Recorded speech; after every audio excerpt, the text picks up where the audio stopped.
Gracias por estar un nuevo domingo en Políticamente Correcto, ahora en modo electoral. Este es el tercer programa que dedicamos a los candidatos a la presidencia de la República que se medirán en las urnas el próximo 9 de febrero. Y como ocurrió con los dos programas anteriores, hoy revisaremos sus propuestas más importantes. Siempre es bueno tener en estos espacios a políticos que estén dispuestos a confrontar sus ideas y a someterse a un debate que siempre será beneficioso para el país. Claudia Roura nos cuenta quiénes son los invitados que esta vez nos acompañan y por qué quieren gobernar el Ecuador. Carlos, en este tercer encuentro presidencial damos la bienvenida a tres candidatos más, un ex general de la policía, un ingeniero electrónico y un ganadero y político. A continuación, sus perfiles bajo el esquema FODA, es decir, sus fortalezas, oportunidades, debilidades y amenazas. Veamos. Víctor Arauz, presidenciable por Pueblo, Igualdad y Democracia, lista 4, nació en Guayaquil y tiene 58 años. Le fortalecen sus 36 años en la policía. Arauz conoce cómo trabaja la fuerza pública y tiene claro cómo opera el crimen en Ecuador. Su oportunidad es presentarse como el candidato de la seguridad, tema prioritario para el 64% de los ecuatorianos. Su debilidad radica en que esta candidatura surgió tras su cuestionada salida como general de la policía. Y así, sin una base sólida, algunos grupos la perciben como improvisada. De llegar a la presidencia, Arauz enfrentaría la amenaza de que las relaciones con Estados Unidos, país que le retiró la visa en 2021, se deterioren y que recrudezca el concepto de guerra interna, desincentivando la economía y el turismo. Juan Iván Cueva, presidenciable por Movimiento Amigo, lista 16, nació en Loja hace 38 años. Es ingeniero electrónico. Se presenta como un candidato joven, fresco y sin vinculaciones políticas, algo que los ecuatorianos premian. Su oportunidad está en posicionar su discurso de renovación e innovación tecnológica en el voto joven, que es más del 30% del padrón. Pero su debilidad radica en la falta de experiencia política y su bajo nivel de conocimiento en la población, lo que lo puede volver menos relevante, incluso frente a su vicepresidencial Cristina Reyes y su candidato a la Asamblea, Yacu Pérez. La gran amenaza para Cueva es que su candidatura apunta a un sector del electorado más cercano a Daniel Noboa. Francesco Tabaqui, presidenciable por el Movimiento Creo, lista 21, es un guayaquileño y ganadero de 53 años. Le fortalecen su experiencia empresarial, su paso por la función pública y su presencia en sectores populares. El discurso de Tabaqui sobre la administración del Estado le dan la oportunidad de generar una sensación de estabilidad en los ciudadanos e inversores privados. Aunque el punto débil es su candidatura por Creo, una organización con estructura, pero desgastada por el gobierno fallido de Guillermo Lasso en 2023. La amenaza de Tabaqui es pelear el mismo electorado que figuras como Henry Kronfle, Henry Cucalone e incluso Jimmy Jairala, lo que puede reducir las posibilidades de crecer. Carlos, estos son los pros y los contras de los candidatos que hoy nos acompañan. ¿Con qué propuestas quieren gobernar el Ecuador? Inicias el panel. Muchas gracias, Claudia, por esos perfiles interesantes, los matices de cada uno de los candidatos. Y yo quiero empezar con una pregunta general para que todos me contesten, por favor, señores candidatos. En esta semana, las encuestas volvieron a insistir en que la intención de voto está focalizada en dos candidaturas, la del presidente Noboa y la de Luisa González. Yo les pregunto, señores candidatos, ¿qué tienen ustedes de diferente para que los electores en estos próximos días cambien de opinión? General Arauz. Lo primero, la experiencia que se tiene para poder ofrecerle al país el Ecuador que todos necesitan y se merecen. Sobre todo la conciencia tranquila, tener propuestas disruptivas en el tema de seguridad. Creo que soy el único candidato que puede garantizar que va a devolver la paz y la tranquilidad a los ciudadanos. Ese discurso disruptivo de seguridad obviamente va de la mano de un plan social que abarca soluciones inmediatas, no demagógicas en el tema de economía, en el tema de salud, en el tema de educación. Candidato Cueva. Soy un ciudadano más, al igual que los 18 millones de ecuatorianos, que está indignado por la situación actual que nos encontramos. Busco modernizar el Estado a través de la tecnología, la inteligencia artificial, para que así los corruptos del pasado y los ineptos que hoy nos gobiernan nunca más vuelvan al gobierno. Bien, candidato Tabaqui. Gracias por la invitación, un saludo, señores candidatos, mi respeto para ustedes. Yo tengo una mano dura para combatir la delincuencia, una mano justa para dar oportunidades y una mano inteligente para unir a todos los ecuatorianos y sacar adelante a nuestro querido país. Candidato Tabaqui, Francesco Tabaqui, ¿el país merece darle a Creo una nueva oportunidad? ¿Usted puede capitalizar el voto castigo de lo que significó el gobierno de Guillermo Lasso? Es una oportunidad para los agricultores, los ganaderos, los productores. Es una oportunidad para los que no han sido tomados en cuenta, para los comerciantes, para los intermediarios. Una oportunidad para los marginados, discriminados y todos los que llegan a sus casas en las noches cansados y rendidos, no de trabajar, sino por la falta de oportunidades. Pero ellos ya estuvieron 30 meses esperando que esas oportunidades se concretaran con el gobierno de Guillermo Lasso. ¿Por qué tendría que ser diferente con usted, candidato?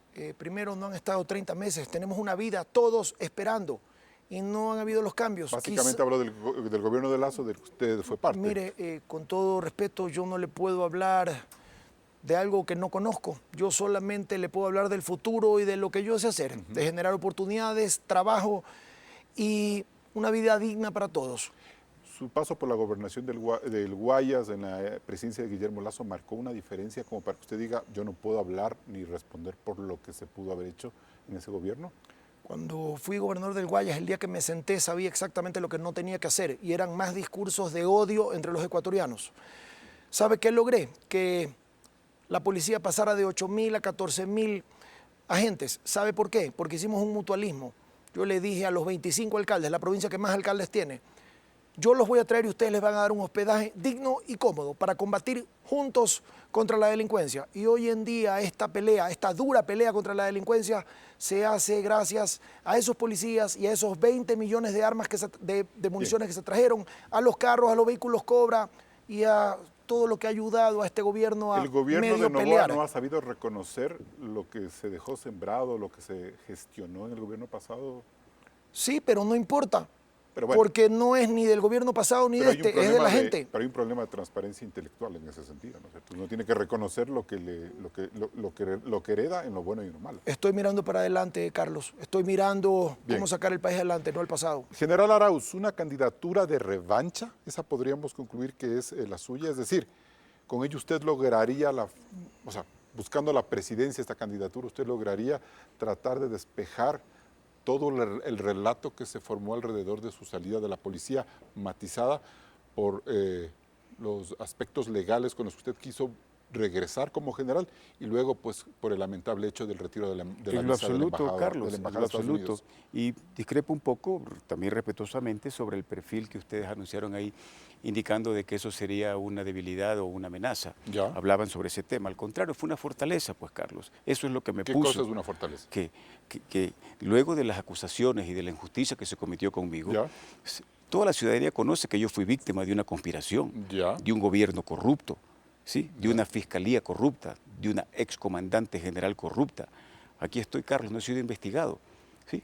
No he sido investigado en lo absoluto, no ando con grillete, tengo mi frente en alto y eso se convirtió en una fortaleza porque el país conoció que yo fui víctima de una conspiración para Guillermo sacarme Lasso, de la policía. Tania Varela y la fiscal Diana Salazar conspiraron contra usted, ¿esa es la conclusión? Solamente le pongo un ejemplo, Carlos, porque se archivó el caso León de Troya, el caso más importante y Porque representativo. todo eso se terminó en un caso final, ¿no es cierto? Ya, así, y primera vez en la historia del Ecuador, un caso de narcotráfico de tal magnitud que puede haber sido el más importante de la historia de investigación de narcotráfico, absorbido por un caso de delincuencia organizada. Y después la misma fiscal general pidió que se lo archive porque no habían elementos para investigar. Entonces, ¿dónde quedó toda la historia que usted me acaba de comentar? Puedo decir que Lasso, Tania Varela y Diana Salazar conspiraron contra usted. Definitivamente, lo sostengo y golpeo la mesa y así fue.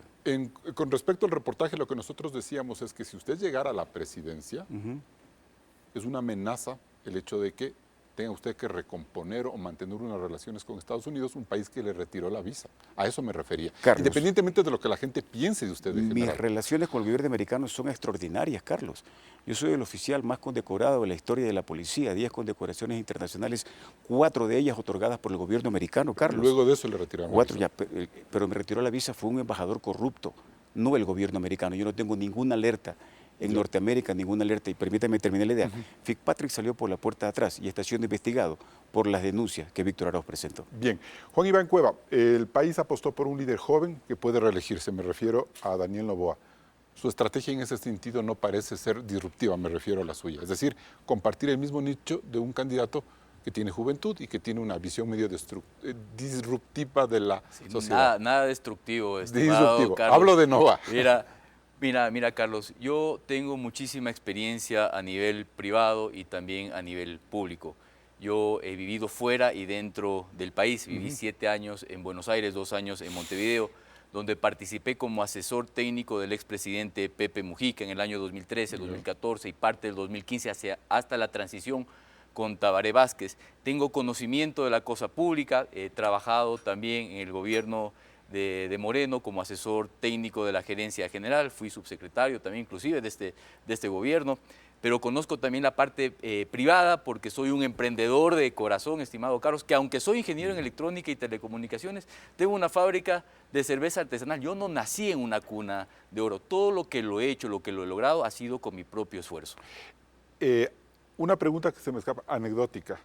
¿Qué sintió usted cuando Pepe Mujica, el expresidente uruguayo, dijo que puede haber represión en Venezuela porque muchos de los protestantes se ponen al frente de las tanquetas? ¿Le decepcionó ese Bueno, comentario? seguramente son comentarios que hace. Hay comentarios acertados y desacertados en todas las personas. Que compartamos o no, ahí está el respeto que nosotros debemos de tener. Juan Iván Cueva, esta candidatura es solo un paso para construir ahora sí una carrera política más sólida. Digo, alcalde de Loja en los próximos comicios, con una estrategia similar a la que hizo Mauricio Rodas cuando fue candidato en el 2013 a la presidencia y luego fue alcalde con mucha fuerza popular en el 2014, alcalde Carlos, de Quito. yo estaré en el lugar donde pueda servir a la ciudadanía. En este momento tengo como objetivo claro, la gente que me conoce sabe que cuando me pongo objetivos los alcanzo. En este momento mi objetivo es llegar a la presidencia de la República y me tomará el tiempo que me deba tomar, si son 1 semana o 2 semanas o 3 semanas o un mes o 4 años u 8 años, pero yo voy a hacer, y eso que se quede grabado, Carlos, en esta sala de estudio, que se quede grabado, yo voy a ser el próximo presidente de la República. Y si no ganan esta, va a seguir intentando. Yo voy a seguir, Carlos, como todo lo he hecho en la vida. Soy una persona constante, perseverante, que siempre está clara con los objetivos en la vida. Y no voy a parar y no voy a parar hasta llegar a la presidencia. No es el objetivo, sino insistir en la presidencia las veces que sean necesarias. Correcto, Carlos. No voy a parar hasta llegar a la presidencia de la República. Bien, con estas primeras reflexiones nos vamos a un corte comercial. Sigue aquí en Políticamente Correcto en modo electoral. Recuerde que también estamos en vivo en ecoavisa.com y en Ecoavisa Play. Hacemos una primera pausa en este programa electoral de Políticamente Correcto y regresamos enseguida con más. ¿Por qué quiero gobernar el Ecuador? No se desconecte.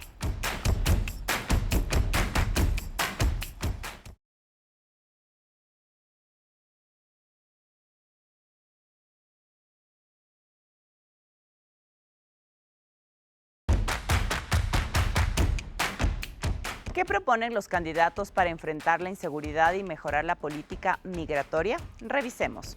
El general Arauz promete depurar y reconfigurar totalmente la policía y el ejército, eliminar o reformar la ley del uso progresivo de la fuerza y recuperar el control de las cárceles. Sin embargo, su propuesta más controversial es aplicar la pena de muerte para violadores, asesinos, secuestradores y extorsionadores. En política migratoria, Arauz propone deportar a todo ciudadano extranjero sin documentos en regla. Juan Iván Cueva también plantea fortalecer y depurar las fuerzas de seguridad. Su objetivo es reducir los delitos violentos un 15% cada año. Para lograrlo, propone reforzar las fronteras con Perú y Colombia, garantizar inmunidad a policías y ciudadanos que actúen en legítima defensa y eliminar la defensa gratuita en casos de delitos graves. Cueva propone un plan para que las familias inviertan en las remesas de nuestros migrantes, misma que representa hasta el 5% del PIB, en proyectos sostenibles. Finalmente, Francesco Tabacchi reconoce que Ecuador ya es un narcoestado. Por ello, propone crear un escuadrón especial de pacificación con 500 miembros de la policía y el ejército. Tabacchi aboga por la cadena perpetua para violadores, asesinos, secuestradores e incluso para jueces y fiscales corruptos. Además, busca toda cooperación militar extranjera posible. En materia migratoria también propone más regulación, pero considerar a los migrantes como un grupo de atención prioritaria. Carlos, es todo un conjunto de propuestas controversiales. ¿Son realizables? Continúas. Bien, general Víctor Arauz, ¿en serio con pena de muerte y un discurso de guerra se combate al delito? Definitivamente. ¿Sí? Definitivamente, porque es un cáncer que tenemos y hay que erradicarlo. La situación de inseguridad en el país no tiene otro norte, Carlos. Simple y sencillamente acabar con la delincuencia. ¿Eso significa que el decreto 001 de usted será, luego de asumir la presidencia de la República, no sé si convocar a una asamblea constituyente para reformar la Constitución y poner la pena de muerte en nuestra Constitución, tomando en cuenta lo delicado que eso sería para los tratados internacionales que en materia iberoamericana no toleran la pena de muerte? Estoy completamente consciente de eso, Carlos, y lo primero que tengo que plantear, más que internamente, es proponerlo ante los organismos internacionales para que se considere la aplicación. El Consejo Interamericano de Derechos Humanos le va a decir que no. Y todas aquellas organizaciones, Carlos, que lo que son es alcahuete de los delincuentes, Carlos. Estoy convencido que es obligación del Estado. ¿Quiénes son alcahuetes de los delincuentes? Las organizaciones de derechos humanos, Carlos, lo que hacen es proteger a los delincuentes. Es obligación mía como presidente. No solo a los delincuentes, general. Estoy hablando del tema delictivo, el tema de violencia, Carlos. Okay. Ya. Estoy hablando del tema delictivo y tema de violencia.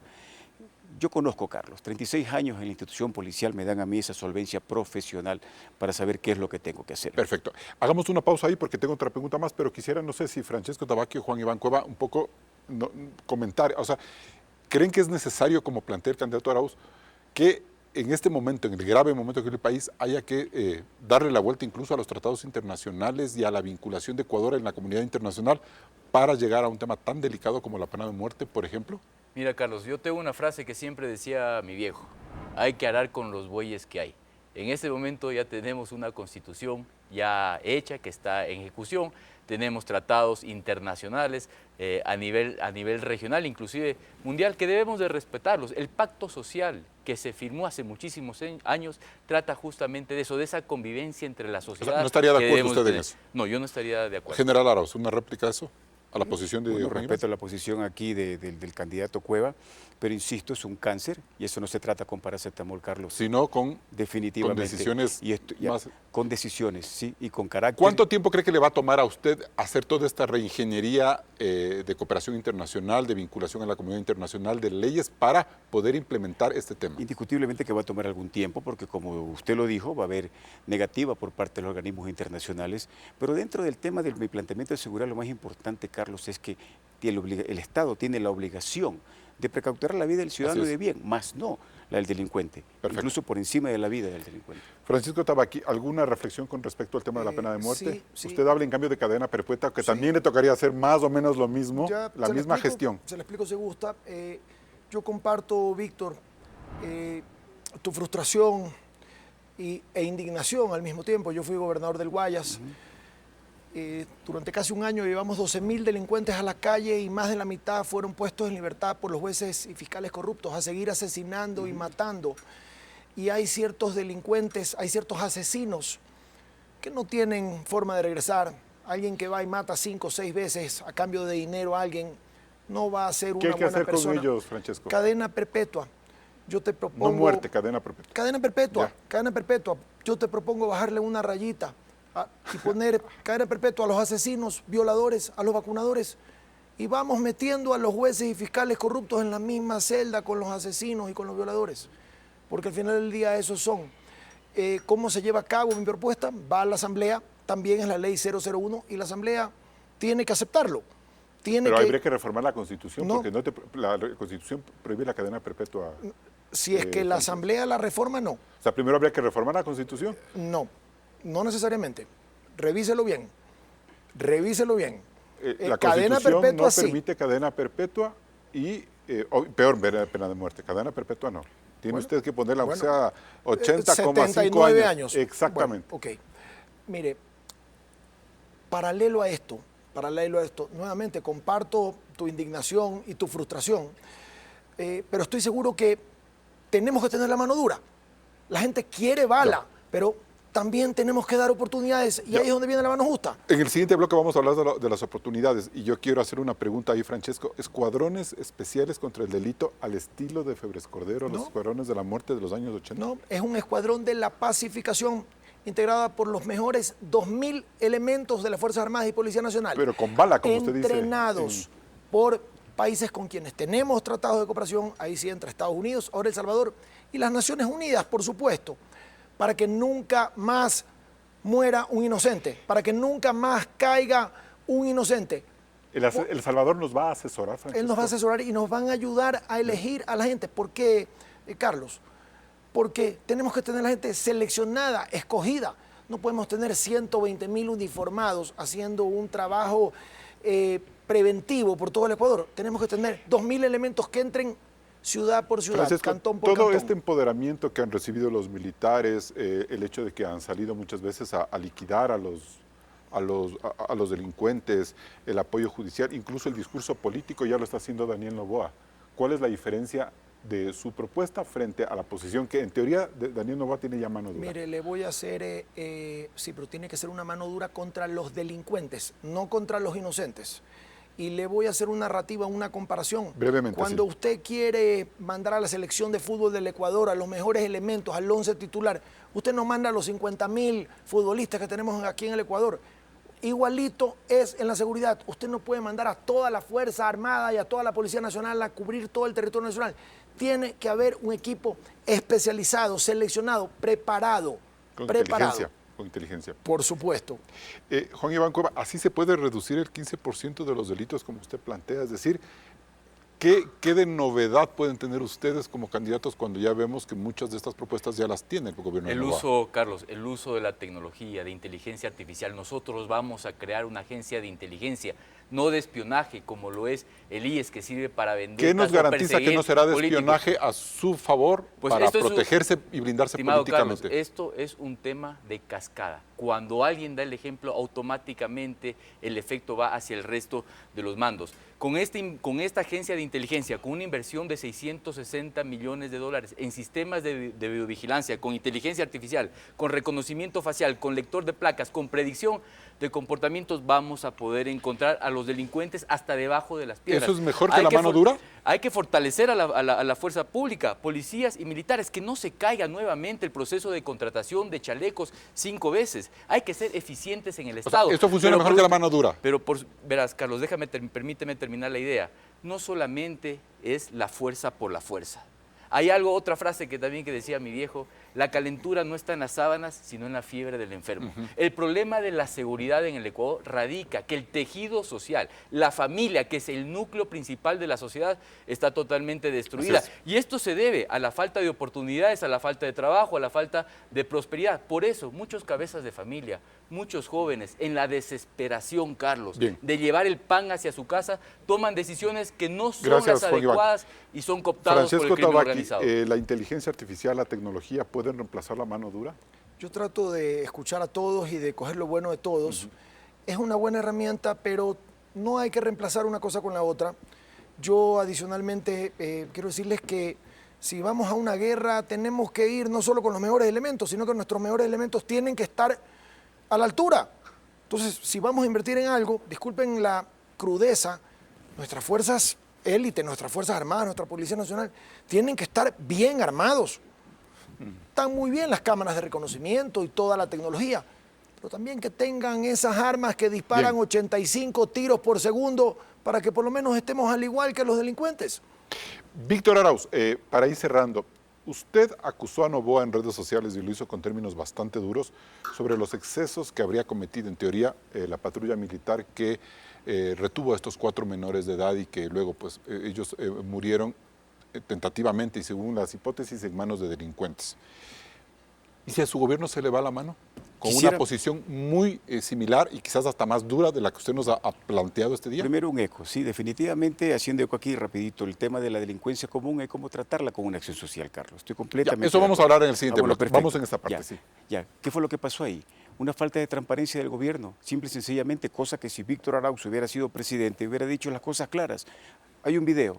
Una imagen vale más que 1000 palabras. Un mal procedimiento policial, que se tome el procedimiento legal de acuerdo, y que asuma la pero responsabilidad. esa sería la Estado. responsabilidad posterior. Lo que yo digo es que nos garantiza que en este empoderamiento y en este mensaje que usted tiene hasta de pena de muerte, los militares o policías cometan esos y muchos más crímenes, aunque luego después se haga justicia, pero lo importante es evitar que esos excesos no se Carlos, den. pero las reglas se hacen en base a la norma, pues Carlos, Ya. no en base a la excepción.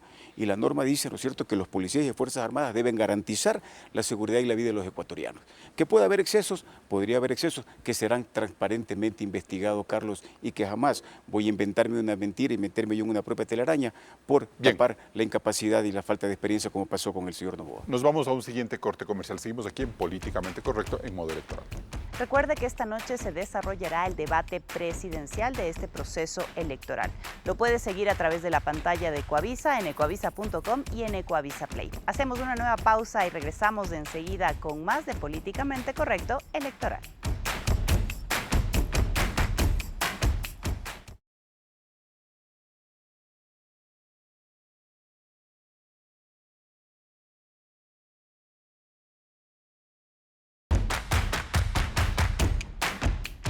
La falta de empleo es la segunda mayor preocupación de los ecuatorianos en este 2025, luego de la inseguridad que tratamos en el bloque anterior. En ese sentido, el candidato Víctor Arauz ofrece crear 50,000 plazas de trabajo para jóvenes en un año, además de reducir la informalidad laboral. Para ello, dará incentivos fiscales a las empresas para atraer inversión, impulsar las micro, pequeñas y medianas empresas en turismo y agricultura, y más obra pública en carreteras y hospitales. Juan Iván Cueva busca crecer en un 15% al año el número de empleos. Lo hará a través de fortalecer las pymes, pero sobre todo apostando por sectores no tradicionales como la inteligencia artificial, economía digital y la biotecnología. Trazará un plan a 20 años para mejorar la productividad dependiendo menos del petróleo y creará una red de trenes eléctricos para conectar a productores con los puertos y aeropuertos. Francesco Tabaqui pondrá énfasis en la inversión privada para generar empleo y energía. Creará más zonas francas, con estabilidad y certezas tributarias para las empresas, así como volver a insistir en el contrato laboral por horas. Y mira a la expansión minera y petrolera como política de Estado. Además, propone una transformación agropecuaria a largo plazo. Con estas ideas, Carlos, los ecuatorianos tendremos mayores oportunidades laborales. Continúas. Sí, Francisco Tabaqui, no sé, me parece que muchas de sus ideas las tienen otros candidatos, las ha tratado de impulsar el actual gobierno, lo quiso hacer Moreno, Lasso. ¿Cuál podría ser, en su caso, el elemento diferenciador? ¿Cómo esta vez sí va a funcionar? Porque lo que la gente siente es una gran frustración, porque por más relato de la inversión que puedan ofrecer ustedes, esta no llega. Hay que mirar al suelo, lo que está abajo de él, el petróleo, la energía, la minería, y permitirle a la empresa privada que venga a participar, incentivándola. Hay que mirar un poquito más arriba la obra pública, tan olvidada desde hace algunos años del gobierno, ya sabemos de quién. Desde que no tenemos obra pública, comenzó la debacle en el Ecuador, pero esas desde carreteras... finales del gobierno de Correa, Sí, Moreno señor. y Lasso. Y Desde la Noboa. época de Correa no tenemos carreteras y puentes. También permitir que sean concesionados a la empresa privada y a los inversionistas. Y finalmente lo que está un poquito más arriba, el sector agropecuario. Ahí es a donde yo le apuesto a la agricultura 4.0, que significa venir de abajo hacia arriba, desde los más chiquitos hasta los medianos, con riego, tecnología, mecanización de suelos y sistematización. ¿Sabe cuánto cuesta el proyecto? La agricultura más grande de la historia. 800 millones de dólares. ¿De dónde lo vamos a sacar? Es la pregunta del 800 millón. millones de dólares, sí, podría ser una cifra manejable. No, es una cifra importante, pero es una cifra manejable. histórica que va a darnos 250,000 empleos directos. ¿Ahora de dónde lo sacamos? En el instante en el que el Estado deja de meter las narices en lo que no sabe hacer, como el petróleo, como la energía, y para muestra una carretera. Creo que ya quedó claro que el Ecuador, el país, el Estado, no puede seguir siendo el que maneja la energía en nuestro país. ¿Usted cree que le va a ser muy fácil esa transición, tomando en cuenta lo complicado que se le ha hecho a Noboa y a los otros expresidentes, impulsar un cambio en energía? Nada es fácil. Nunca hubo el 1 millón de barriles de petróleo que, Carlos, por ejemplo, Creo y el PCC ofrecieron en el 21. Nada es fácil, pero yo soy del cómo sí, no del cómo no. Yo soy el que le gusta destrabar las cosas y seguramente los señores también. Y aquí es donde hay que escuchar a todos los candidatos, no solo a dos, no solo a la polarización que usted hablaba al comienzo. Hay que escucharnos a todos porque seguramente vamos a tener propuestas interesantes, pero debemos de dejar ya todos esos mitos y olvidarnos de la época de todas las personas que usted ha mencionado.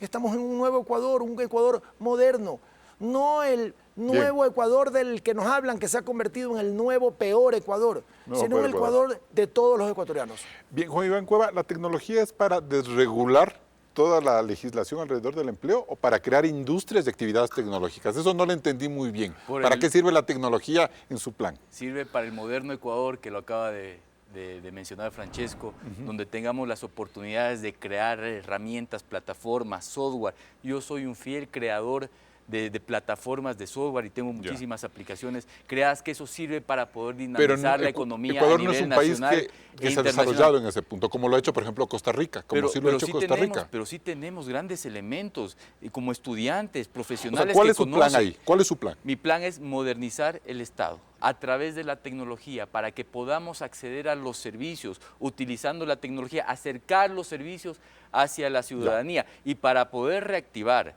la economía en el Ecuador, vamos a inyectar. Imagínate que el Ecuador está en un estado moribundo y tienes que meterle un shot de adrenalina, $1.000 millones en inversión pública en los 6 primeros meses para reactivar la economía, crear confianza y ahora sí, darnos la vuelta hacia los capitales extranjeros y nacionales que vengan al Ecuador. ¿Cómo gestiona?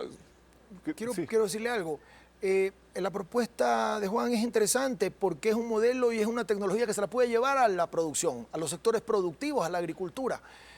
Y no solo me quedaría ahí, sino que abriría las oportunidades en las universidades, que está bastante apretado el tema de cupos, porque son carreras que se las podrían implementar a la distancia, especialmente en la ruralidad. Claro, así que desincentivar el uso de las carreras universitarias que ya son agotadas, sobresaturadas, poner cosas hay más 3 o 4 carreras que están agotadas, como la medicina, la enfermería, las leyes y la administración, pero hay otro tipo de carreras que son importantísimas, que nos van a ayudar nuevamente a destrabar el sector. Y crear nuevos profesionales en un mundo tan globalizado como el que tenemos ¿De dónde ahora. vienen los primeros 1.000 millones en 6 meses para hacer todo este cambio tecnológico? Mira, el Ecuador pierde $7.000 millones en corrupción y en evasión tributaria. No lo dice Juan Iván Cueva, lo dice la CEPAL, lo dice la ONU en un informe del 2021 de diciembre. Hay que cerrar el grifo de la corrupción y de la evasión de impuestos. El día domingo, en el debate... En el anterior. Yo voy a estar al lado... pensé que decía en el anterior de políticamente correcto. En el debate presidencial va a estar a mi lado izquierdo $91 millones. Ahí arranquemos por ahí, cobrándole a los evasores de impuestos. Lo que la CEPAL dice es que la sociedad ecuatoriana en su conjunto es evasora por razones, o sea, no estoy cuestionando, estoy describiendo. Entonces, mucha gente dice, me voy a cambiar el closet, y el carpintero le dice, esto le cuesta con IVA y esto sin IVA. ¿Cómo usted va a cobrar o cómo va usted a evitar que ellos evadan en esas pequeñas actividades que van sumando y que llegan a los 7.000? Utilizando la tecnología, toda transacción tiene que pasar por el SRI, que es lo que está pasando en este momento, que se lo está saltando al SRI, estimado Carlos. Ya, perfecto. Solo antes de irme con Víctor, una cosa. Entonces, ¿Ecuador se puede volver una especie de hub tecnológico? Es decir, hacer lo que hace Costa Rica como para tener un punto de referencia. Ecuador va a ser el próximo hub tecnológico de Sudamérica. Aquí van a haber incentivos para que muchos capitales extranjeros vengan a invertir en tecnología. Víctor Arauz, ¿cómo se crean 50.000 empleos para los jóvenes cada año? Reactivando la obra pública, se abre un paraguas tremendo en donde entran ingenieros, arquitectos, plomeros, albañiles. Pero ese es el modelo que ya conocemos, ¿no? El modelo que viene desde el año 2007. ¿Sí funciona? ¿Sí puede funcionar todavía? Pero por supuesto que funciona. Y eso es un tema solamente para jóvenes entre 18 y 30 años. El plan que tenemos nosotros para generar empleo, que obviamente será para muchos más ecuatorianos, abarca otras áreas, no solamente en el tema de la mantenimiento y reparación, en este caso de la obra pública, donde pensamos tomar en cuenta a los jóvenes, sino en todas las otras áreas. O sea, que arreglar todo el Ecuador, obra pública, hacer cosas como para que la gente entre a trabajar ahí. Reactivar la obra pública, se dinamiza la economía, se produce impuestos que también regresan. ¿No corremos el riesgo de que el Estado siga contratando más gente cuando ya no puede, o cómo consistirían esos contratos, general? Es que vamos justamente a crear una asociación de estos jóvenes empresarios a quienes les vamos a dar nosotros la reparación y mantenimiento de la obra pública. Como subcontratistas. Exactamente, no vamos a permitir en este caso de que sean las otras empresas u otras personas que se han llenado los bolsillos de dar esos contratos a dedos y perjudicar al Estado. Juan Iván Cueva habla de la tecnología para modernizar el Estado, para crear un hub productivo para la economía, y también hablaba en el bloque anterior de seguridad. Es un tema que usted quería referirse sobre la tecnología y a la seguridad, me parece. Sí, la tecnología va de la mano, obviamente, con lo que tenemos que nosotros implementar a la Policía Nacional, y vivimos en un mundo tecnológico, no podemos alejarnos de eso. Pero está claro, quería hacer un eco a los dos comentarios aquí, tanto de Juan y de Francesco. Como digo yo, cuando el muerto no es tuyo y cuando el secuestrado no es tuyo, puedes opinar y decir muchas cosas. Si bien es cierto, a mayor pobreza, mayor delincuencia. Y esa delincuencia común, sí hay cómo tratarla, Carlos, con acción social. Darle medicina, darle salud, darle empleo. Empleo, sobre todo. Darle empleo, O sea, ¿usted darle cree, trabajo. general, que es preferible darle empleo a la gente a ampliar la red de servicios sociales, que yo creo que es importante, necesaria, pero que ya el Estado tiene límites como para Es que seguirles todo va de dando? la mano, Carlos, hay que poner la casa en orden, no hay que inventarse nada. Simplemente hay que redireccionar, en este caso, los recursos del Estado. Y como decía, la delincuencia común se puede tratar con una acción social. Ajá, sí. Pero el crimen organizado, Carlos, el que mata, escúcheme bien, pueblo ecuatoriano, el que mata, el que asesina, el que viola a un niño, ese miserable no tiene componte y ese hay que darle bala y se merece la muerte. Justamente en eso, Francesco Tabaqui, ¿qué hacer con toda la protección social que permite o que trata de darle contingencia a toda esta población empobrecida? ¿Hay que seguir alimentando el presupuesto del Estado de tanto bono o empezar en el tema de empleo? Hay bonos que son importantes, especialmente de las personas con discapacidad. Hay 1.300.000 personas con discapacidad, nadie está hablando mucho de eso. 450.000 están censadas y apenas 150.000 reciben el bono. Y lo necesitan, pero la realidad del ecuatoriano va mucho más allá. El ecuatoriano es resiliente, es trabajador, se la rebusca. Hay que conseguirle empleo. Yo le aseguro que alguien que usted le da a escoger entre el bono y ganarse su sueldo, va a escoger el es sueldo. cuestión de cambiar de mentalidad, como Estado, no como gente. Sino Y de romper el círculo en todo. ¿Es posible hacer eso, Juan? Y, Sí. Carlos, y un tema muy importante, de los 900 millones de dólares que se entregan en el bono de la solidaridad, el 1.5% se van en comisiones bancarias. Utilicemos la tecnología para ahorrarnos, solo en esa transacción, 15 millones de dólares al año. Por eso es importante la tecnología, para poder hacer los procesos mucho más eficientes. 10 segundos, ¿algo más, general, sobre el tema de empleo? No, de acuerdo, que vamos a hacer todo lo necesario para que el Ecuador tenga las plazas de empleo y que el ciudadano ecuatoriano viva Bien, dignamente. nos vamos a un siguiente corte comercial. Seguimos aquí en Políticamente Correcto. Hacemos una nueva pausa en Políticamente Correcto en modo electoral y regresamos enseguida con más del debate de estos tres candidatos. ¿Por qué quiero gobernar al Ecuador? No se desconecte de la señal de Coavisa.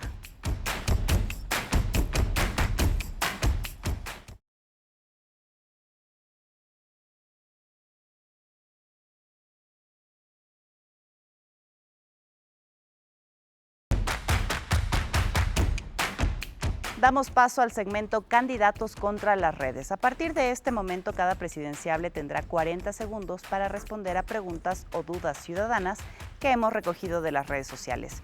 Recordamos a los candidatos que luego de este tiempo su micrófono se silenciará. Víctor Arauz, iniciamos con usted. Desde X, Carlos Penata pregunta, ¿quién financia su campaña electoral y su candidatura? Mi campaña electoral es evidente que es una campaña austera y que está financiada por un grupo de amigos que creen en este proyecto y que están convencidos que Víctor Arauz tiene todas las herramientas para cambiar al Ecuador. Es evidente que hay una desigualdad y una de las principales debilidades es competir con esas grandes chequeras, con ese gran poder comunicacional que en este momento tiene uno de los candidatos, pero que el capital político que nosotros tenemos justamente es la verdad, la transparencia y la madurez para ofrecer algo que se va a cumplir. No le vamos a mentir al Ecuador, no le vamos a mentir al país y peor aún, traicionarlos y hacer lo contrario. Bien, gracias, señor candidato. La pregunta también se volvió oportuna porque, claro, el PID es un partido o una fuerza política muy poco conocida y eso pues genera mucha preocupación sobre cómo pueden impulsar una candidatura presidencial de esta magnitud. Seguimos contigo, Claudia. Seguimos con el candidato Juan Iván Cueva. Un comentario llega de parte de Daniel Carrera sobre su candidatura. Amigo, es un movimiento con pésima reputación desde que lo fundó Daniel Mendoza. ¿Qué garantías nos da de que usted no gobernará con un movimiento corrupto? He revisado la génesis del movimiento desde la creación y en ningún momento aparece la persona que se ha mencionado en el comentario. Inclusive he elevado la consulta al CNE y en ningún momento sale la persona que ha sido mencionada. Este es un gobierno de ciudadanos, donde estamos comprometidos por la defensa del Ecuador, de los corruptos del pasado, de los ineptos que hoy nos están gobernando. Miren lo que he logrado. Yo he logrado unir dos vertientes, la centro derecha con Cristina Reyes, la centro izquierda con Yacu Pérez, en un solo compromiso, sacar el Ecuador adelante. Bien, gracias, candidato. Es una pregunta pertinente porque sí hay que recordar que la fundación del Movimiento Amigo se la hizo con gestiones de Daniel Mendoza cuando era asambleísta. Y luego este partido quedó a la deriva, este movimiento político, y lo usó Pedro José Freile, luego lo usó Bolívar Armijos, y ahora pues es el espacio donde se presentan estos candidatos. Entonces sí hay una preocupación sobre qué mismo proyectan organizaciones como el PYD o Amigo. Siguiente pregunta, Claudia. Ahora vamos con Francesco Tabaqui. La usuaria Karen C. reflexiona sobre su propuesta de mano dura en seguridad. En El Salvador se tortura a los detenidos, se los desaparece y se sentencia sin el debido proceso. No queremos más personas desaparecidas o asesinadas por fuerzas de la seguridad. Candidato. No la queremos bajo ninguna circunstancia, ni un inocente más, ni un caído más. Por eso es el Escuadrón de la Pacificación, entrenados por estos países con experiencia como Estados Unidos y El Salvador también, trayendo lo bueno de todos. Y mi gobierno va a ser igual, trayendo lo bueno que hizo el expresidente Lazo, lo bueno que haya podido hacer en este corto tiempo Noboa, lo bueno que trajo Lenín Moreno, lo bueno que trajo Rafael Correa, y todo lo malo lo vamos a dejar enterradito.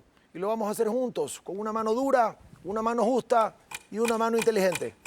Bien, siempre un país con tantos problemas institucionales genera este tipo de preocupaciones, es decir, que la mano dura se termine ya termine ya en un espacio como de represión y de asesinatos, crímenes de Estado que luego nos pueden pasar una gravísima factura, como ya de hecho ha sucedido antes. Seguimos con unas nuevas preguntas, Claudia. Comenzamos una nueva ronda de preguntas. Víctor Arauz. Eduardo Muyulema escribe: ¿por qué la madre de David Romo lo señala como uno de los responsables de una investigación negligente en este caso?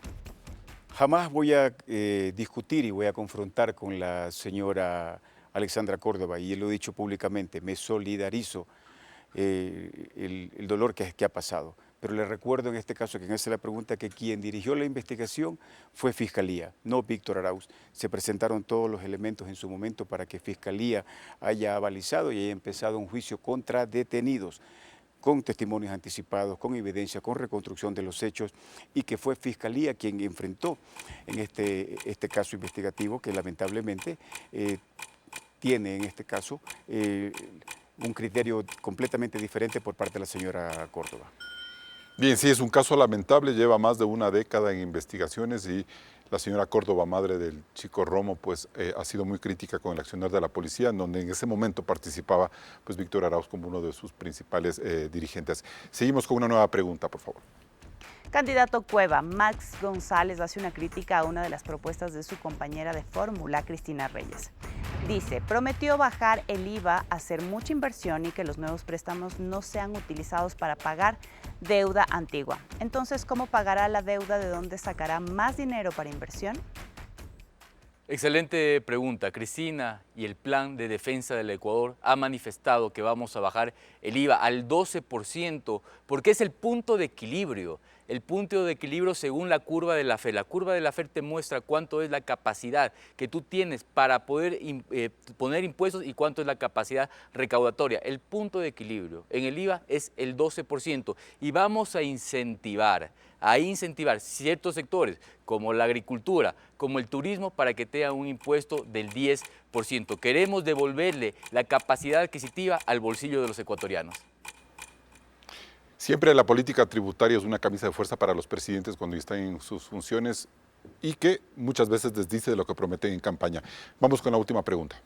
Por último, candidato Tabaqui, en X, Ronnie Peñafiel le pregunta, si la Asamblea se pone en su contra, ¿tendrá la determinación de mandarles a su casa con muerte cruzada a la primera o esperará casi 3 años como Guillermo Lazo?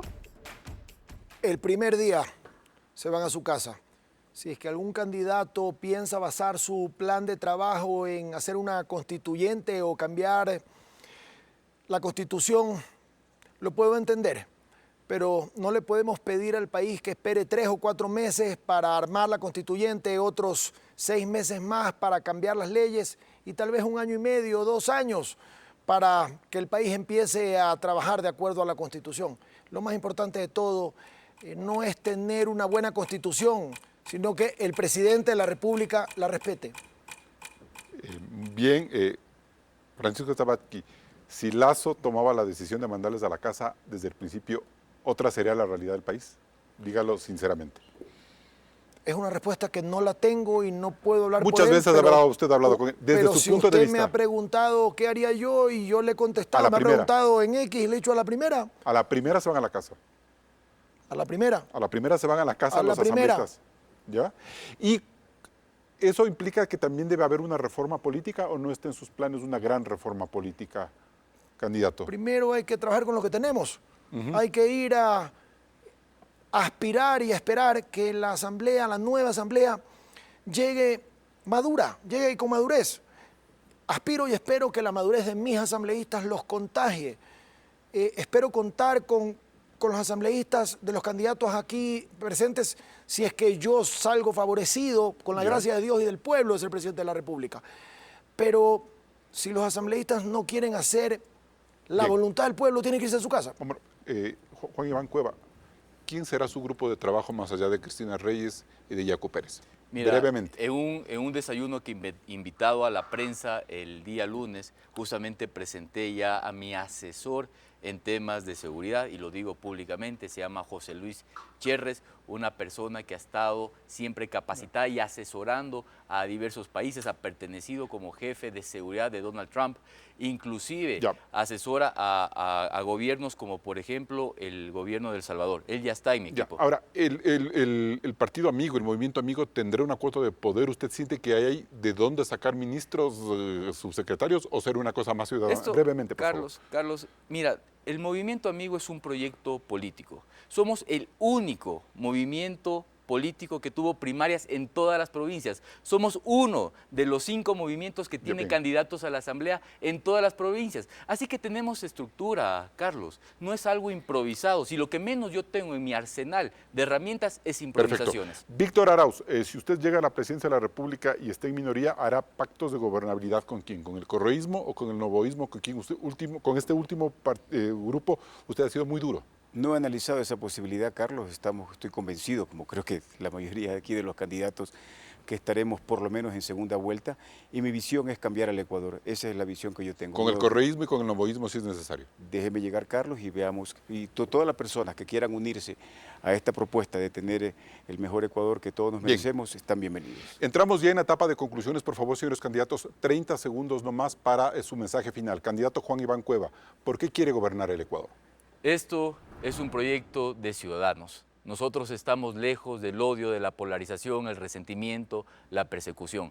Es el momento de devolverle la seguridad, la paz, la esperanza a cada uno de los ecuatorianos. Viene una nueva generación de políticos. Es el momento de olvidarnos de los istas, de los correístas, de los novoístas. Al Ecuador solamente hay que dividirlo en 2, entre los que se comprometen y entre los que no se comprometen por esta patria donde nos debemos sentir orgullosos de nacer, crecer y morir.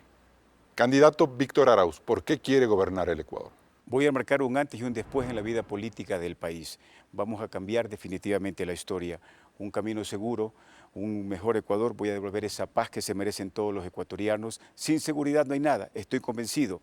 Mi plan social, medicina gratuita para todos, no más personas muertas en hospitales, una educación desde cero, en donde vamos a dar valor y vamos a dar importancia a los principios y obviamente un amplio campo de posibilidades de empleo y de que económicamente el Ecuador vuelva a ser el país que todos necesitamos.